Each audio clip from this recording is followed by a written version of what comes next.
Maayong morning! Ako gani si Jess, ang inyong amigong bisdak in Thailand. For today's video is day 3 na sa atong bakasyon sa Philippines or sa Pilipinas. And then for today's video is i-share na ko sa inyo kung unsa ang among gibuhat or unsa akong ganap karong adlaw. So for today, it's early in the morning. So nagbuyok ko og bugas. Yes, ang term sa amo is buyok, it means magluto ko og bugas nga mais. Magbuyok ko og bugas nga mais. So first di ay is pakuloon pa na nimo ang tubig, and then after pagkulo sa tubig is ilunod na nimo ang mais. So nada na siya manok na sa kilid pasag di ilang na siya. So ilunod na nimo ang bugas nga mais, and then ukay-ukayon nimo siya hantod sa maanok or hantod sa maluto siya. Anok ang term. And then humana siya pangitlog. And then after that one is nagluto mi og kanang ampalaya, and then mao akong gisudan o kanang danggit nga pinirito with the bugas na mais or kanon na mais. Lami kay siya guys, healthy pa jud ni siya. It's really good sa mga naay kanang sugar, taas og sugar. Mao daw ni siya, ambot lang. Pero ako nagdako gyud mi or nagtubo mi sa ingon ani nga kanon. So anad ko ani guys. And then after ana is magluto mi og sinabuan nga isda kay para sa among mga bata.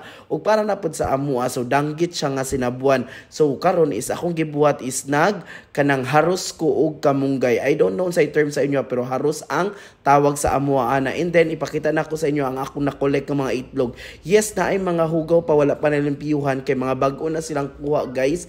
Gibutang ra na muna siya sa fridge. So daghan kaayo na siya, buyag lang. And then karon is nakakuha na kung isa ka itlog nga sa manok. Ayan siya guys. Oh. So nangitlog na ni sila, most of them kay nangitlog na. So everyday makakuha gyud mi og itlog bisag asa kay wala pa sila tarong nga coop, maong maghimo mi og coop. And then karon is magkulitan mi sa kung pagkumangkon. So paminawan ninyo guys. Chicken.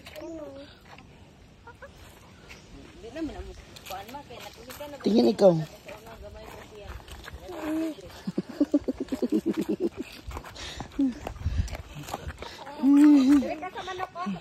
And after na mo mamahaw is nagsugod na mi og baklas aning mga daan nga kulungan. So man siya kung gibuhat gihipang tanggal na ko ang mga kahoy or gitabangan po ko sa akong brother-in-law, sa akong papa ug sa akong maigsuon guys. So kay medyo daan na gyud ang kulungan, so kailangan na namo siyang ilisan og bag-o kay nagsugod nagpangitlog ang mga manok, and then need na nila og kanang kulungan nga mas komportable sila. Karon is nagkalot ko kay dira ilubong ang kanang pusti. Ang among gikuan nga pusti is mahugani. So ayan siya guys, kaming duha sa kumangod nagkalot pero tigid ko tasa. Ayan siya guys, mo na mong gamiton nga kahoy as mahugani. So nindot na siya guys kay ligon na siya, and then motubo ra pag yun na siya, mosamot siya og kaligon. So karon siya guys, gilubong na namo siya. Ayan siya. So after ani is gitabangan ko sa akong brother-in-law, sa akong papa ug sa akong maigsuon nga kanang maghimo nag skeleton sa pangbubong. So among gigamit is kaning parlins nga wala na namo nagamit. So sayang man siya, mataya ra, madaot ra. So gigamit usa namo for the meantime para sa kulungan sa manok. O, di ba may pang manok kay parlins jud. So mao na siya guys. Ayan. So it doesn't mean na ako ni uli ko guys dili ko mutabang. So ako kay dili jud ko ganahan og kaning dili ko hands on jud ko. So ayan siya guys, nagipang baklas na namo, gipanglain. So nagdula na pud mi ani niya. So paminawan na pud ninyo. So kani siya nga bata is very curious gyud siya, unya ginapasagdan ra nako siya kay wala ra ana gyud ang bata, very curious sa mga nahitabo. So ayun siya guys, naghinahina na mig baklas or gibang baklas na sa kong papa nya kami puy tighakot. Mao ni siya guys, mao ni siya ang scene nga among gamiton, and then mao ni ang amo ang mga manok gisaburan sa kong ate kay para mosulod tanan dito sa pikas or mosulod siya dira nga side kay nagsugod na mag-atop akong papa ug akong brother-in-law, and then kami pud is nang hakot og scene nga gamiton kay kulangan man siya ang scene. So dili jud pwede magtan-aw, dili dapat jud may magtinabangay or dapat ikamutabang. So thankful kay ko sa kundo ka brother-in-law kay naa sila dira, sayo sila nangabot sa balay. So nakatabang sila, o di ba na less ako ang kahago, nahiles ang kahago. So ayan siya guys, nang hakot mi og scene kay kulang pa gyud ang scene. So need na mo siya ihakot dito sa pikas area, and then paad to sa manukan. So kaya siya guys. So hakot jud ta, dili gid pwede mag-inaryat, dili pwede mag-inaryat kay na very wrong. So ayan siya guys, hakot his life. Ayan siya, walay arty-arty diri ang side. Kay ako man ni amo man ni para man ni sa amo tanan no, kay kami may makabenepisyo.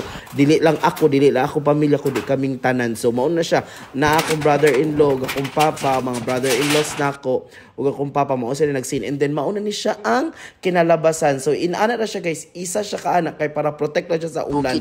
And then after ana sus kanina dayon nagkuha akong brother-in-law og butong. So dila niya gikuha og daghan kaayo. So lami kaayo guys, lami kay ang butong, lami kay tubig. Perfect kaayo sa init nga panahon.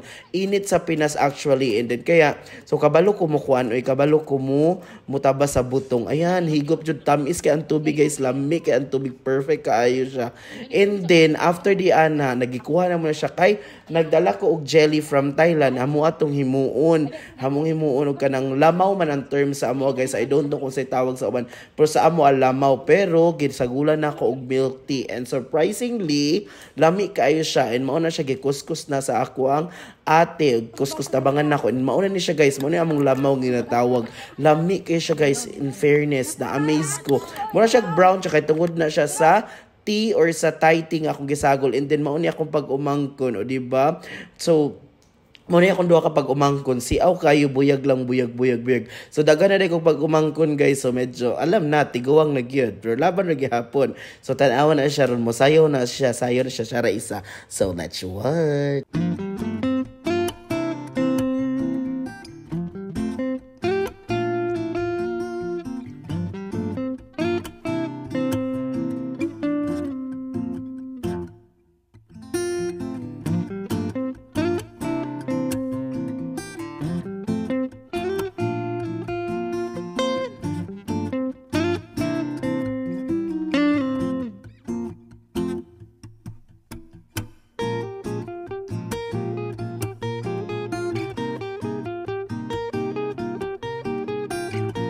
Mo na siya nakanindot guys if na kay mga pag-umangkot kina ka entertainer, and then after na sinulugsong nako niadto ko sa ako ang eskwelahan pag college kay na ako'y gikuha, then mao ni ako ang ang cafeteria ako agyud among cafeteria, wala gyud pa siya pagbago. So aircon din ni among cafeteria guys ana. Then after ana isindiretso ko og satellite sa PRC sa amo lang, and then suddenly dili day siya ma-process dire, so I have to go to Davao. So niuli og balay and then nag-relax, and then mao na to siya guys, mao ni akong adlaw. Salamat, see you next time.